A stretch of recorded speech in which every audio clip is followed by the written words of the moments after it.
Good morning everybody. Success point Deoband में आपका फिर से स्वागत है। आज हम वीडियो में करेंगे जी के सीरीज नंबर 53 और जो एंशिएंट हिस्ट्री का पार्ट 6 होगा। आज इसमें टॉपिक होगा हमारा मौर्य काल, मौर्यन एज। देखना परीक्षा के दृष्टिकोण से बहुत ही इंपॉर्टेंट टॉपिक है किसका, तो इसमें आपको पॉइंट टू पॉइंट नोट करते जाना है। स्टार्ट करते हैं। देखना हम सबसे पहले मौर्य काल में पढ़ेंगे इसकी वंशावली कि इसमें राजा कौन कौन से हुए हैं और उन सब राजाओं के नाम या उनका कार्यकाल। और इसमें कुछ इंपॉर्टेंट है जिनके हम जीवनी के बारे में चर्चा करेंगे। देखना राजाओं के नाम, तो मौर्य काल में राजा कौन कौन हुए हैं। पहले नंबर के हुए जो संस्थापक थे चंद्रगुप्त मौर्य। चंद्रगुप्त मौर्य मौर्य वंश के संस्थापक। दूसरे हुए हैं बिंदुसार, है ना, यानी कि इनके पुत्र चंद्रगुप्त मौर्य के। और तीसरे नंबर के अशोक, यानी कि अशोक महान। शासनकाल क्या रहेगा 273 से 232 BC बिफोर क्राइस्ट, है ना, ईसा पूर्व तक। देखना ये ईसा पूर्व का समय दिया गया है। और नंबर 4 हुए हैं कुणाल, फिर दशरथ, संप्रस्ति, है ना, शालिशुक और देववर्मन। एक सबसे लास्ट के आपको याद करने बृहदत्त। तो एक तो स्टार्टिंग के 3 हो जाएंगे और लास्ट का कौन है बृहदत्त। क्वेश्चन आता है कि मौर्य काल के अंतिम शासक कौन हुए हैं, बृहदत्त। बृहदत्त का कार्यकाल कितना है 187 BC से 185 BC तक, है ना, ईसा पूर्व तक, बिफोर क्राइस्ट तक। तो आज हम इसमें क्या करेंगे और मौर्य काल में इन 2-3 राजाओं के बारे में, और यहाँ पर इनका प्रशासन कैसा था, क्या स्थापत्य कला रही है ना, टैक्सेशन कैसे लिया करते थे, गुप्तचर व्यवस्था क्या थी, और चाणक्य के बारे में जो इनके प्रधानमंत्री भी रहे हैं, है ना। तो आगे बढ़ते हैं। चंद्रगुप्त मौर्य के बारे में सबसे पहले पढ़ते हैं। तो चंद्रगुप्त मौर्य एक तो संस्थापक ही रहेंगे मौर्य काल के। जैसे चंद्रगुप्त मौर्य ने अपने गुरु चाणक्य की सहायता से अंतिम नंद शासक घनानंद को युद्ध भूमि में पराजित किया और मौर्य वंश की नींव डाली। देखना जो नंद वंश के शासक थे अंतिम घनानंद को हराया था इन्होंने। पीएम कौन बने थे और प्रधानमंत्री या पुरोहित ये चाणक्य के बारे में अलग से हम चर्चा करेंगे, है ना। चाणक्य ने इनको क्यों राजा बनाया था, इसका पीछे क्या कारण था। आगे दूसरा बिंदु है बचपन से ही चाणक्य ने चंद्रगुप्त की 1000 कारसापण में खरीदा था। जो चंद्रगुप्त को खरीदा गया था ये 1000 कारसापण में।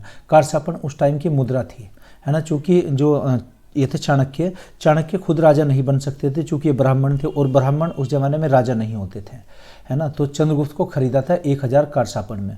उस समय चंद्रगुप्त राजकीलम खेल खेल रहा था। देखना राजकीलम खेल खेलते हुए का जो गेम होता है ना, जैसे गिल्ली डंडा होता है इस टाइप से, तो राजकीलम गेम का नाम आएगा। और इस खेलते हुए से जब बात की थी तो उनके माता पिता से 1000 कारसापण में खरीदा था। चंद्रगुप्त का विवाह हेलना से हुआ था। हेलन या हेलना ये कौन थी, जो यहाँ पर यूनानी आए थे। यूनानी एक जो सेनापति थे या कहिए कि एक राज्य के राज्यपाल थे सेल्यूकस की पुत्री का नाम हेलन था। हेलन से विवाह हुआ था। सेल्यूकस ने निम्न क्षेत्रों को चंद्रगुप्त मौर्य को सौंपा था। कौन कौन से, जैसे दहेज के रूप में दिया गया था, तो दहेज के रूप में कुछ क्षेत्र दिया था सेल्यूकस ने। और सेल्यूकस ने 500 हाथी दिए थे। कौन कौन से क्षेत्र वो, नंबर 1 एरिया, नंबर 2 ये अक्रोसिया नाम आता है, और नंबर 3 जेडोसिया, नंबर 4 आ जाएगा इसमें प्रोपनिषद या काबुल। ये क्षेत्र तो दिए थे किसको, अपनी पुत्री को, यानी कि दहेज के रूप में, और जो चंद्रगुप्त को दिए गए थे। और चंद्रगुप्त ने हेलेना के फादर को 500 हाथी दिए थे जो वारंगल के प्रसिद्ध हाथी थे, यानी कि उत्कल के या फिर कहिए उड़ीसा के। चंद्रगुप्त ने भी भारत से 500 हाथी सेल्यूकस को भिजवाए थे, है ना। आगे सेल्यूकस कौन था, और ये यूनानी जो यहाँ पर आक्रमणकारी आया था, यानी कि ये यूनान से सिकंदर का एक सेनापति था सेल्यूकस। तो सेल्यूकस की पुत्री से विवाह हुआ था। आगे दूसरा बिंदु है सेल्यूकस ने यूनानी विद्वान मेगास्थनीज को अपने राजदूत के रूप में चंद्रगुप्त के दरबार में भेजा था। मेगास्थनीज ने फिर एक पुस्तक लिखी थी इंडिका। पुस्तक का नाम क्या था, इंडिका मेगास्थनीज ने लिखी। हालांकि वो अपने मूल संस्करण में नहीं थी। तो ये चंद्रगुप्त की ये जीवनी हुई। थोड़ी आगे बढ़ते हैं। देखना अशोक के बारे में, है ना। अशोक ये मौर्य वंश का सबसे महान शासक, है ना, अशोक द ग्रेट। उपाधि क्या थी, देवानाम प्रियदर्शी, है ना। ये अशोक की उपाधि। ज़्यादातर अभिलेखों में अशोक का नाम प्रियदर्शी मिला है। अशोक का नाम तो 4 अभिलेखों में मिला है। अशोक इसमें नेतुर, उड़ैगोरन, मास्की और गुर्जर, ये 4 अभिलेख थे। आगे हम अभिलेखों के बारे में चर्चा करेंगे। माता का नाम क्या था, सुभद्रांगी। पिता का नाम बिंदुसार। जन्म कब हुआ था, 304 BC पटना, यानी कि बिहार में जन्म हुआ था। बिहार। और पत्नी का नाम क्या था? कुछ जो पत्नी प्रमाणिक हैं जिनके नाम उल्लेख है उनके नाम है, एक तो महादेवी, कारुवाकी, असंगमित्रा, एक पत्नी का नाम पद्मावती, और एक था ये तिरक्षिता। ये स्पेलिंग शायद गलत हो, रक्षिता नाम आता है, अक्षय नहीं, रक्षिता है ना, तिरक्षिता। तिरक्षिता एक पत्नी का नाम था। तो ये अशोक की कुछ पत्नियां थी। पुत्र कौन थे? एक तो महेंद्र, तीवर और कुणाल, ये 3 पुत्र थे। पुत्री का नाम क्या था? पुत्री संगमित्रा। देखना, पत्नी का नाम असंगमित्रा, पुत्री का नाम संगमित्रा। राजधानी क्या थी? और पाटलिपुत्र। आज की डेट में हम इसको क्या कहते हैं? पटना। तो ये पटना राजधानी थी। तो यहाँ पर ये अशोक की थोड़ी बायोग्राफी जीवनी देखना। जो हमें मौर्य काल के बारे में जानकारी मिलती है उसमें कुछ जैन ग्रंथ भी हैं, कुछ बौद्ध ग्रंथ हैं, कुछ शिलालेख हैं। आगे हम चर्चा करेंगे कि जानकारी हमें कहाँ से मिलती है। अच्छा, देखिएगा आगे, अशोक के शिलालेख हमें जानकारी कहाँ से मिलेगी? तो शिलालेखों के बारे में अशोक को महान कहा गया है। इसमें मौर्य सम्राट अशोक के इतिहास की संपूर्ण जानकारी उसके अभिलेखों या शिलालेखों, जो इंस्क्रिप्शंस थे, उनसे मिलती है। कौन कौन से? अशोक ने लगभग 40 अभिलेख प्राप्त हुए अशोक के। कहीं पर 40 भी लिखा हुआ है, कहीं पर पुस्तक में 42 भी लिखा हुआ है। आगे देखिएगा, ये ब्राह्मी, खरोष्टी और आरमाइक ग्रीक लिपि में लिखे हुए थे। ब्राह्मी और खरोष्टी, ब्राह्मी, खरोष्टी और आरमाइक, ये क्वेश्चन बहुत इंपॉर्टेंट है, बहुत पूछा जाता है परीक्षा में। आगे देखिएगा, सम्राट अशोक के ब्राह्मी लिपि में लिखित संदेश को सर्वप्रथम एलेक्जेंडर है ना कनिंघम के सहकर्मी जेम्स प्रिंसेप ने पढ़ा था। क्वेश्चन आता है कि सबसे पहले अशोक के अभिलेखों को किसने पढ़ा था? पढ़ने का श्रेय किसे दिया जाता है? ये जेम्स प्रिंसेप। अशोक के अभिलेखों को 5 भागों में विभाजित किया गया। कौन कौन से 5 भाग हैं? जैसे दीर्घ शिलालेख, यानी कि एक पहाड़ी के किनारे पर लिखवा दिया गया, वहाँ पर कुछ घोषणाएं लिखवाई थी, 14 बातें वो लिखवाई थी। तो एक तो दीर्घ शिलालेख है ना, मेजर रॉक एडिक्ट। फिर लघु शिलालेख, जो छोटे शिलालेख थे, जो छोटे पत्थर थे, उन पर लिखवाई कुछ घोषणाएं अशोक ने। एक दीर्घ लोह स्तंभ लेख, यानी कि दीर्घ स्तंभ लेख, और एक लघु लोह स्तंभ लेख, ये छोटे स्तंभ लेख थे, है ना, जैसे सारनाथ का अभिलेख बना हुआ है। और एक गुहा अभिलेख, जो गुफाओं में भी कुछ लिखवाया था अशोक ने। ये अशोक के कुछ अभिलेख हैं। इसमें 5 प्रकार के थे और टोटल संख्या इनकी कितनी है? 40 या 45। और इसमें कितनी बातें लिखवाई हुई हैं? 14 बातें लिखवाई हुई हैं अशोक ने। अच्छा जी, आगे चर्चा करते हैं। दीर्घ शिलालेख, जो पहले नंबर के हमने लिखे दीर्घ शिलालेख। तो दीर्घ शिलालेख किसमें? खरोष्टी भाषा में और ब्राह्मी लिपि में। यह अशोक के टाइम की लिपि हुआ करती थी उस टाइम पर, यानी कि कुछ भाषा ऐसी थी। जो किसने पढ़ा है? जेम्स प्रिंसेप ने। तो एक तो कहाँ से मिला है? गिरनार से। गिरनार से दीर्घ शिलालेख जो कहाँ है? सौराष्ट्र में, यानी कि गुजरात में, ये गुजरात में आ जाएगा। दूसरा कालसी। कालसी कहाँ है? देहरादून, है ना, देहरादून जिले में, उत्तराखंड में कालसी अभिलेख, ये दीर्घ शिलालेख है। सोपारा महाराष्ट्र में है। नंबर 4 एरागुड़ी, ये एरागुड़ी लिखा गया, एरागुड़ी। एरागुड़ी कर्नूल जिले में है, ये आंध्र प्रदेश में। आगे इसमें धौली। धौली कहाँ है? पुरी जिला है, उड़ीसा में, है ना। जोगढ़। जोगढ़ का है? गंजाम जिला, उड़ीसा। यहाँ से दीर्घ शिलालेख मिले हैं। और देखिए लघु शिलालेख कहाँ से मिले? जो छोटी पहाड़ियों पर लिखवाए गए थे, उसमें ये भाषा मिली अशोक की। बैराट। बैराट कहाँ है? ये राजस्थान में। एक तो राजस्थान से मिला। दूसरा रूपनाथ से मिला। रूपनाथ का है? जबलपुर, मध्य प्रदेश में। एक अभिलेख मिला है मास्की। मास्की का है? रायचूर, कर्नाटक में, है ना। कुछ लोग इसको उस उड़ीसा में मानते हैं। गुर्जरा। गुर्जरा का है? दतिया, मध्य प्रदेश में, गुर्जरा एक जगह होगी। और एक ये राजुल गुंडगिरी, राजुल गुंडगिरी, है ना, ये मिला बेल्लारी, कर्नाटक में। एक इसमें सहसराम। सहसराम शाहबाद, बिहार में। और नंबर 7 देखिएगा, गांधी मठ, रायचूर, कर्नाटक में, जहाँ से मास्की का मिला है वहीं से।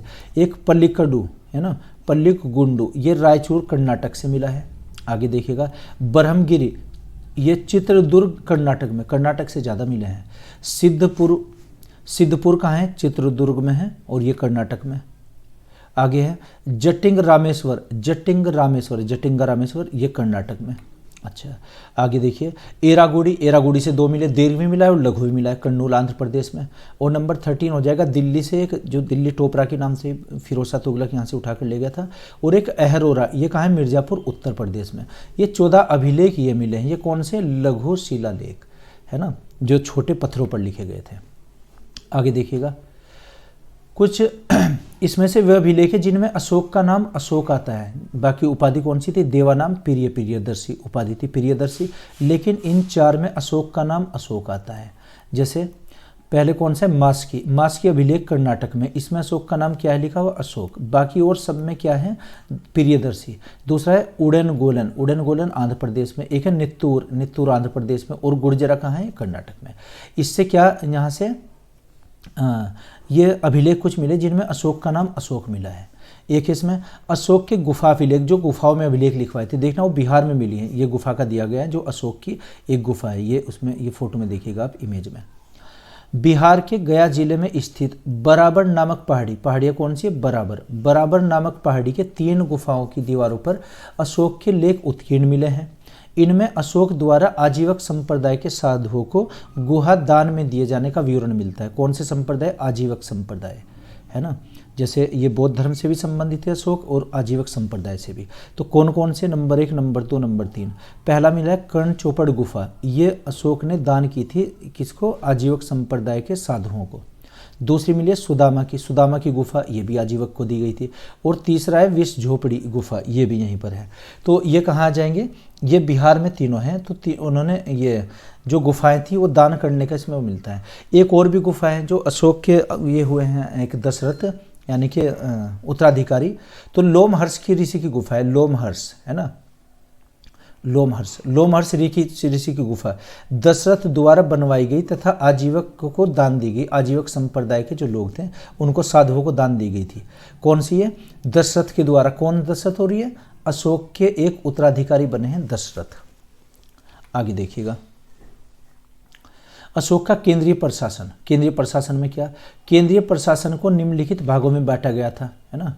किस में बटा था, एक तो राजा हुआ करते थे उसमें, है ना, ये मैगस्थनीज ने भी उल्लेख किया है। एक मंत्री परिषद होती थी और एक नागरिक प्रशासन था, इसमें सेना हुआ करती थी और गुप्तचर विभाग था। विधि और न्याय और जन कल्याण के लिए कार्य किया है। तो ये क्या, अशोक के केंद्रीय प्रशासन इसमें संगठित था, यानी कि यह विभाग कार्य करते थे। आगे देखिएगा, सैन्य संगठन क्या था, अशोक का सैन्य संगठन। तो सेना कौन कौन सी थी, पैदल सेना, घुड़सवार, हाथियों की सेना, रथ सेना, यातायात और नौसेना। ये समझिए कि 6 प्रकार की सेनाएं हुआ करती थी अशोक के पास।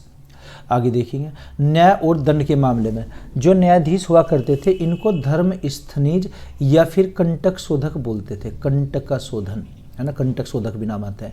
धर्म स्थनीज क्या थे, यह न्यायालय जो थे ये व्यक्ति विवाद को हल करते थे, यानी कि जो सिविल मामले हुआ करते थे ये सिविल मामले को सुलझाते थे। कंटक शोधक क्या थे, यह न्यायालय जो राज्य और व्यक्ति विशेष से संबंधित मामलों पर विचार करते थे, है ना, या जो आपराधिक मामले होते थे उनकी सुनवाई करने के लिए। तो ये क्या होते थे, दोनों न्यायाधीश, धर्मस्थनीज और कंटक शोधक या कंटक शोधन। आगे देखिएगा, अशोक ने लुम्बिनी गांव में भाग बोलते हैं टैक्स को, उस टाइम का जो टैक्स था उसे भाग बोलते थे, यानी कि कर को। अशोक ने लुम्बिनी गांव में भाग घटाकर 1/8 भाग कर दिया, क्योंकि लुम्बिनी बुद्ध के जन्म स्थान से संबंधित है। वहाँ की लुम्बिनी की यात्रा की थी अशोक ने, तो अपने जो टैक्स था उसको घटाया गया था, 1/8 भाग कर दिया था। आगे देखिएगा आप, कलिंग युद्ध, अशोक ने कलिंग युद्ध भी लड़ा है ना, जो बहुत फेमस रहा है। अशोक ने ज़्यादा युद्ध नहीं लड़े, लेकिन एक ही लड़ा था, इसी में काफ़ी तहस नहस हुआ था और अशोक का हृदय परिवर्तित भी हुआ था तब। जैसे सम्राट अशोक ने अपने राज्य के 8वें वर्ष कलिंग पर आक्रमण किया था। कलिंग नाम है किसका, उड़ीसा का, यहाँ पर उड़ीसा। और तोसाली यहाँ की राजधानी हुआ करती थी, तोसाली, ये राजधानी का नाम है तोसाली। तो क्या 13वें शिलालेख में कलिंग युद्ध में 1,50,000 व्यक्ति बंदी बनाकर निर्वासित कर दिए गए, ये बेघर हुए थे, 1.5 लाख लोग बेघर हुए थे और करीब 1 लाख लोग उसमें मारे गए थे। हत्या कितनी की गई थी, 1 लाख लोगों की। तो ये बताते हैं कि सबसे भयानक युद्ध था कलिंग युद्ध। इसके बाद में अशोक का हृदय विनम्र हुआ था, उसने फिर बौद्ध धर्म अपनाया था और धर्म की स्थापना की थी। इसमें देखना, इससे द्रवित होकर सम्राट अशोक ने शांति, सामाजिक प्रगति और धार्मिक प्रचार किया।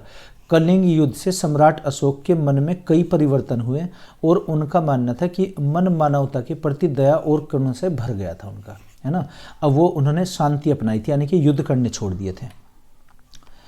उन्होंने महान बौद्ध धर्म को अपनाया और धर्म स्वीकार किया। अच्छा, अशोक को अपने शासनकाल के 14 वर्ष में निग्रोथ नामक भिक्षु द्वारा बौद्ध धर्म की दीक्षा दी गई, है ना। निग्रोथ, ये निग्रोथ नाम आता है, निग्रोथ नामक भिक्षु द्वारा दीक्षा दी गई थी इस युद्ध के बाद में, कलिंग युद्ध के बाद, क्योंकि अब अशोक का हृदय विनम्र हो चुका था। आगे देखिएगा आप, इसके बाद मोगलीपुत्र तिस्से, ये एक ही नाम है, मोगलीपुत्र तिस्से के प्रभाव से वह पूरी तरह बौद्ध बन गए थे, है ना, ये बौद्ध धर्म अपनाया था। सम्राट अशोक को बौद्ध धर्म में दीक्षा देने का श्रेय उपगुप्त नामक बौद्ध भिक्षु को दिया गया है। इन्होंने भी पाठ किया था, उपगुप्त ने। आगे देखिएगा, अशोक ने बोध गया की यात्रा की, अच्छा, जो उनके ज्ञान प्राप्ति से संबंधित है।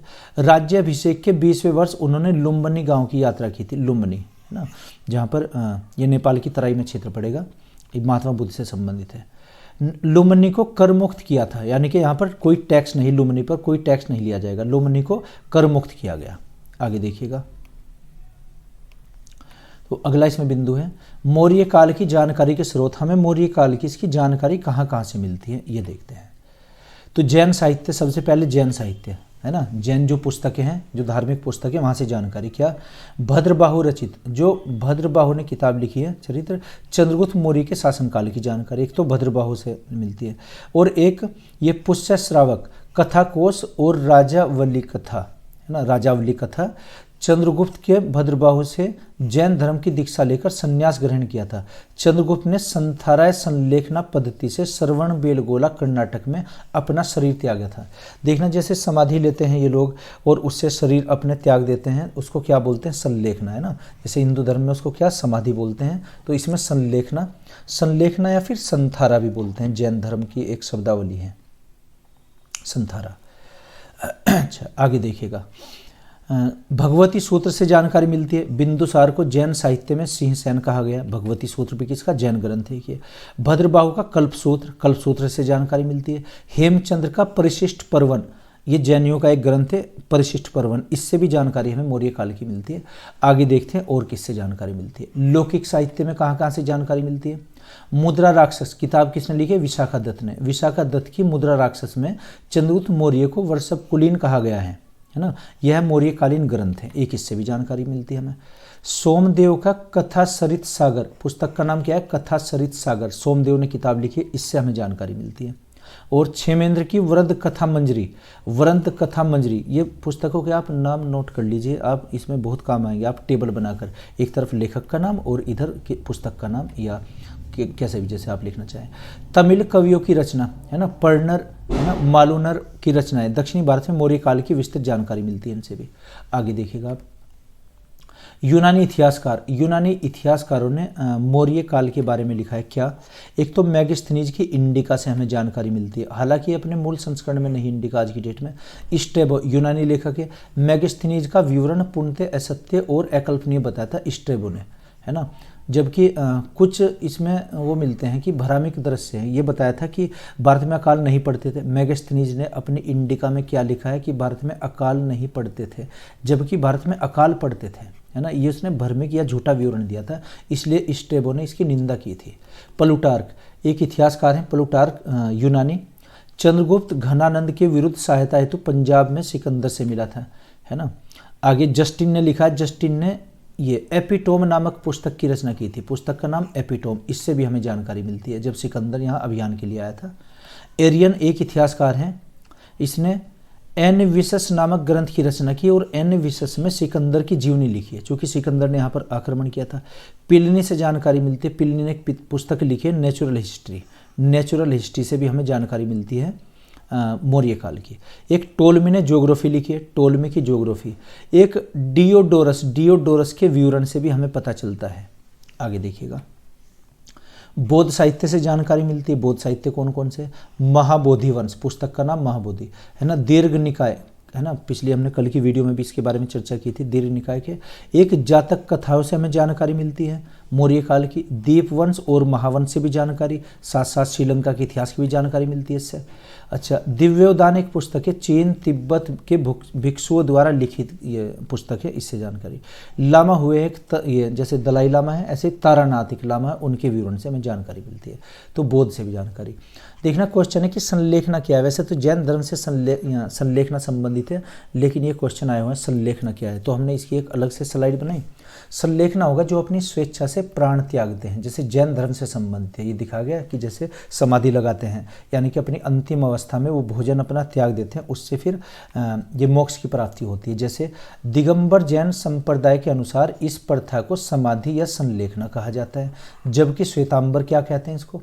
श्वेतांबर संप्रदाय में इस प्रथा को संथारा कहते हैं। संथारा और संलेखना याद रखिएगा, ये दोनों है ना, ये जैनियों की परंपरा है। तो दिगंबर संप्रदाय क्या बोलता है? संलेखना, जबकि श्वेतांबर इसको संथारा बोलता है। आगे आगे के ये निष्प्रस्तीकरण वैकुष्ठ नाम से भी जाना जाता है ना, इसका मतलब होता है नष्ट हो जाना है ना, वैकुंठ। आगे संलेखना को जीवन की अंतिम साधना भी माना जाता है, क्योंकि इसके बाद तो मोक्ष की प्राप्ति होती है, तो जीवन की हमारे अंतिम साधना होती है, जिसके आधार पर व्यक्ति मृत्यु के पास देखकर सब कुछ त्याग देता है। अच्छा, चंद्रगुप्त मौर्य ने श्रवण बेलगोला कर्नाटक में, पहले भी क्वेश्चन आ चुका, श्रवण बेलगोला में संलेखना के द्वारा अपना शरीर त्यागा था इन्होंने। आगे चाणक्य के बारे में देखना, चाणक्य किसके? चंद्रगुप्त मौर्य के प्रधानमंत्री बने थे। देखिए ये खुद ब्राह्मण थे, चूंकि ये राजा नहीं बन सकते थे, इन्होंने नंदों से बदला लेना था। और तो चाणक्य के बारे में चर्चा करते हैं कुछ। चाणक्य चंद्रगुप्त मौर्य के महामंत्री थे। यह कौटिल्य नाम से भी विख्यात थे और तक्षशिला विद्यालय के आचार्य थे। तक्षशिला विश्वविद्यालय कहाँ? अफगानिस्तान में था उस टाइम, अब ये पाकिस्तान के रावलपिंडी में है तक्षशिला विश्वविद्यालय। तो चाणक्य नीति बहुत प्रसिद्ध रही है, बहुत पुस्तकें लिखी गई हैं। इन्होंने नंद वंश का नाश करके चंद्रगुप्त मौर्य को राजा बनाया था। इसके द्वारा रचित अर्थशास्त्र नामक ग्रंथ, इन्होंने कौन सी पुस्तक लिखी? अर्थशास्त्र, है ना।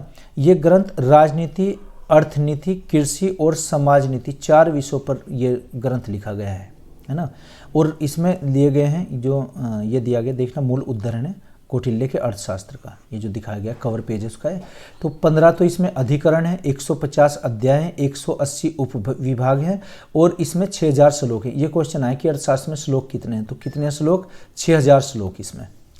राज्य की 7 प्रकृतियां बताई गई हैं, है ना। इसमें अर्थशास्त्र में कौन कौन सी? स्वामी, अमात्य, स्वामी का मतलब जो मालिक होता है यानी कि राजा, अमात्य जो उनके पदाधिकारी होंगे अमात्य बोलते हैं, जनपद जो उनके क्षेत्र होंगे, दुर्ग यानी कि किले, कोष का मतलब जो उनके पास धन कितना है, दंड यानी कि राजा को दंड भी देना चाहिए, और मित्र, उससे मित्रवत संबंध भी होते हैं राजा के। तो ये 7 प्रकृति बताई गई हैं अर्थशास्त्र में। आगे देखिएगा आप, मौर्य वंश से परीक्षाओं में पूछे गए विभिन्न प्रश्नों पर हम चर्चा करते हैं कि क्वेश्चन किस टाइप से आते हैं, इससे हमें आइडिया हो जाएगा। जैसे क्वेश्चन आए हुए हैं, मौर्य वंश की स्थापना किसने की थी? चंद्रगुप्त मौर्य ने। सिंपल सा क्वेश्चन है बहुत ही, 1 ईयर एग्जाम में पूछा गया कहीं पर। चंद्रगुप्त का जन्म कब हुआ था? तो ये कब हुआ था? इसमें 345 ईसा पूर्व में, पटना में। अच्छा, चंद्रगुप्त के गुरु कौन थे? तो चाणक्य गुरु इनके थे। अच्छा, नंबर 4 क्वेश्चन, चाणक्य का दूसरा नाम क्या था? तो कौटिल्य भी नाम था और विष्णुगुप्त भी नाम था। ये क्वेश्चन देखना विभिन्न परीक्षाओं में और भी पूछा गया है। चाणक्य का दूसरा नाम। चंद्रगुप्त मौर्य ने अपना प्रधानमंत्री किसे बनाया? चाणक्य को बनाया। नंबर 6 क्वेश्चन, चंद्रगुप्त किस धर्म को मानता था? तो बौद्ध जैन धर्म को मानता था। इन्होंने श्रवण बेलगोला पर अपने प्राण त्यागे थे। नंबर 7, चंद्रगुप्त मौर्य ने 305 ईसा पूर्व में सिकंदर के किस सेनापति को पराजित किया था? तो किसे किया था? सेल्यूकस निकेटर को। बाद में फिर सेल्यूकस ने अपनी पुत्री का विवाह चंद्रगुप्त मौर्य से किया था, उनसे वैवाहिक संबंध बने थे, फिर इनमें कोई युद्ध नहीं हुआ। आगे क्वेश्चन नंबर 8 देखिएगा आप, चाणक्य का राजनीति से जुड़ा किस प्रसिद्ध की रचना की थी? तो किसमें की थी? अर्थशास्त्र के बारे में रचना की गई थी। 9th क्वेश्चन है, चंद्रगुप्त का विवाह किसके साथ में हुआ था? देखना फिर से क्वेश्चन है, कार्लिनिया यानी कि हेलना या हेलन नाम था, किसकी पुत्री थी? और ये सेल्यूकस की। नंबर 10, कार्नेलिया हेलन किसकी पुत्री थी? सेल्यूकस की। ये भी क्वेश्चन आगे देखिए। क्वेश्चन ऐसे ही छोटे आएंगे छोटे एग्जाम में। तो ये जो रेलवे की परीक्षाएं चल रही है एनटीपीसी, इनके पॉइंट ऑफ व्यू से बहुत महत्वपूर्ण चैप्टर है, आप ये नोट करते रहिए आप साथ साथ। चंद्रगुप्त और सेल्यूकस के बीच में युद्ध का वर्णन किसने किया था? तो ये एप्पियानस ने किया था। एप्पियानस ने युद्ध का वर्णन कि इनमें युद्ध हुआ था, बाद में फिर वैवाहिक संबंध बने थे। तो चंद्रगुप्त मौर्य ने जैन धर्म की दीक्षा किस गुरु से ली थी? तो गुरु भद्रबाहु से, है ना, इनसे दीक्षा ली थी। आगे क्वेश्चन नंबर 13, मेगास्थनीज किसका राजदूत था? मेगास्थनीज सेल्यूकस निकेटर का। पूरा नाम क्या था? Seleucus Nicator. नंबर 14, मेगास्थनीज का प्रसिद्ध पुस्तक का नाम क्या था? इंडिका नाम था। आगे देखते हैं, चंद्रगुप्त के दरबार में किसका राजदूत आया था? तो कौन आया था इसमें? सेल्यूकस निकेटर का बन के आया था। कौन? मेगास्थनीज। आगे नंबर 16, चंद्रगुप्त मौर्य किसको अपनी राजधानी बनाया था? तो इनकी राजधानी क्या थी? पाटलिपुत्र, जिसका नाम क्या है? पटना। पटना पाटलिपुत्र का ही नाम है। आगे देखिएगा, तो वीडियो आप लास्ट तक देखते रहिए, भले ही वीडियो इसमें बड़ी हो जाए, चूंकि इंपॉर्टेंट इसमें क्वेश्चन दिए गए हैं। नंबर 17, मेगस्थनीज ने मौर्य साम्राज्य की राजधानी पाटलिपुत्र को किस नाम से पुकारा है ना? पोलीब्रोथा, यह ना पालीब्रोथा के नाम से जाना था पाटलिपुत्र को, और ये कहा था कि पाटलिपुत्र में विश्व की सारी वस्तुएं मिलती हैं। चंद्रगुप्त का अंतिम समय कहाँ पर बीता? श्रवणबेलगोला, कहाँ? कर्नाटक में, वहाँ पर अपना अंतिम या मोक्ष की प्राप्ति की थी। तो चंद्रगुप्त मौर्य की मृत्यु कहाँ पर हुई थी? कर्नाटक में, श्रवणबेलगोला। आगे क्वेश्चन नंबर 20, सुदर्शन झील का निर्माण किसने करवाया था? चंद्रगुप्त मौर्य ने, और बाद में फिर अशोक ने उसकी मरम्मत भी करवाई थी। आगे, चंद्रगुप्त मौर्य ने सुदर्शन झील का निर्माण किस सौराष्ट्र गवर्नर्स के द्वारा करवाया था? सौराष्ट्र का मतलब गुजरात, ये गुजरात में बनी हुई थी, गुजरात में। तो गवर्नर कौन थे? पुष्यभूति। पुष्यभूति के नेतृत्व में इस झील का निर्माण करवाया था। यहाँ से फिर नहरें निकाली गई थी, यानी कि सिंचाई के लिए, सिंचाई के विकास के लिए अच्छा कार्य किया था। आगे, भारतीय इतिहास का प्रथम महान सम्राट किसे कहा गया है? चंद्रगुप्त मौर्य को, है ना। यानी कि महान जो शासक हुआ है वैसे अशोक हुआ है। अशोक, अगर अशोक में और चंद्रगुप्त में दोनों आंसर आए, हम अशोक लगाएंगे आंसर। आगे, किसके अनुसार चंद्रगुप्त मौर्य ने सेल्यूकस को उपहार स्वरूप 500 हाथी दिए थे? किसे? सेल्यूकस निकेटर को। और किसने कही थी बात? प्लूटार्क ने बताई है, यूनानी इतिहासकार। नंबर 24, चंद्रगुप्त मौर्य ने कितने वर्षों तक शासन किया था? तो कितना? 24 वर्षों तक शासन। सबसे अधिक ये अशोक का शासन है, लगभग 39 ईयर्स तक। आगे क्वेश्चन देखिएगा, और सांची का स्तूप किसने बनवाया था? अशोक ने। सांची का है मध्य प्रदेश में, ये एमपी में बनवाया था, मध्य प्रदेश में। आगे, श्रीनगर की स्थापना किसने की थी? अशोक। अशोक ने की थी, और कहाँ पर? वितस्ता नदी के किनारे। वितस्ता कहाँ है? रावी नदी के किनारे, है ना। अशोक ने वितस्ता नदी के किनारे, श्रीनगर जो जम्मू कश्मीर में है। अशोक के गुरु कौन थे? मोग्गीपुत्र तीसरे, जो आजीवक संप्रदाय से संबंधित थे। आजीवक, ये क्वेश्चन आता है ऐसे। आगे इसमें, अशोक ने बौद्ध धर्म की शिक्षा ली थी, कहाँ से ली थी शिक्षा? ये उपगुप्त से शिक्षा ली थी। आगे, अशोक का छोटा अभिलेख रुक्मिणदेही अभिलेख सबसे छोटा अभिलेख है। आगे इसमें, अशोक का सबसे बड़ा स्तंभ लेख कौन सा है? 7वां अभिलेख, है ना। अभिलेखों के बारे में हमने पहले चर्चा की थी। अशोक का अन्य नाम क्या था? देवानाम प्रिय, प्रियदर्शी नाम था। और वैसे 4 अभिलेखों में अशोक का नाम अशोक मिलता है, ज़्यादातर नाम क्या मिलेगा? प्रियदर्शी। आगे क्वेश्चन, अशोक ने, ये नहीं लिखा गया, अशोक ने बौद्ध धर्म के प्रचार पाली भाषा में लिया। श्रीलंका किसको भेजा था? अपने पुत्र महेंद्र वर्मन और पुत्री संघमित्रा को भेजा था अशोक ने वहाँ पर धर्म के प्रचार प्रसार के लिए। आगे क्वेश्चन, अशोक के शिलालेख की खोज किसने की थी? है ना, टिफिन थेलर ने। टिफिन थेलर नाम है। और पढ़ा किसने? जॉन प्रिंसेप ने। आगे, अशोक के अभिलेख को किसने पढ़ा था? जेम्स प्रिंसेप ने 1837 में। अशोक के कुल कितने अभिलेख हैं? 14 अभिलेख, यानी कि 14 बातें लिखवाई गई हैं वहाँ पर। शिलालेख तो टोटल मिले हैं, ये 42 से भी ज़्यादा, 42। आगे, अशोक के धर्म स्वीकार किया था कलिंग युद्ध के बाद, क्योंकि हृदय परिवर्तित हुआ था तब। मौर्य वंश का अंतिम शासक कौन था? बृहदत्त। ये क्वेश्चन भी कई बार आया परीक्षाओं में। अशोक का राज्याभिषेक कब हुआ था? 269 ईसा पूर्व में, यानी कि बीसी में, 269 बीसी में। सोने के सिक्के चलाने का श्रेय किसको जाता है? इंडो ग्रीक यूनानी शासकों को, जो डाई विधि से भी चलाए थे। और भारत में जो चलाए थे ये कुषाणों ने चलाए थे, और गुप्तों ने सबसे अधिक सिक्के भारत में चलाए थे। सिक्कों के अध्ययन को न्यूमिस्मेटिक्स कहते हैं, न्यूमिस्मेटिक्स। शुंग वंश का संस्थापक कौन था और अंतिम शासक कौन था? पुष्यमित्र शुंग, और देवभूति उसका अंतिम शासक था, जो इसके बाद का वंश आया था। आगे, अर्थशास्त्र राजनीति पर आधारित पुस्तक के लेखक कौन थे? चाणक्य कौटिल्य। अगला क्वेश्चन, चंद्रगुप्त मौर्य के गुरु कौन थे? चाणक्य, या विष्णुगुप्त भी चाणक्य का ही नाम था। नेक्स्ट क्वेश्चन, सर्वप्रथम भारत को इंडिया किसने कहा था? यूनानियों ने। देखना, भारत का नाम इंडिया यूनानी भाषा में, अंग्रेजी में भारत का कोई नाम नहीं है। चंद्रगुप्त मौर्य ने, ये लिखा ने, जैन धर्म की शिक्षा ली थी भद्रबाहु से। क्वेश्चन फिर से रिपीट हुआ है। चंद्रगुप्त के दरबार में आने वाला यूनानी कौन था? मेगस्थनीज और सेल्यूकस का राजदूत, है ना, जो मेगस्थनीज था। चंद्रगुप्त शब्द का पहला उल्लेख कहाँ से मिलता है? ये रुद्रदामन के जूनागढ़ अभिलेख से। रुद्रदामन, ये भी अभिलेख बहुत इंपॉर्टेंट है। आगे, चंद्रगुप्त की मृत्यु कहाँ पर हुई थी? 298 में या ईसा पूर्व में, बीसी में, श्रवणबेलगोला में, वही कर्नाटक में।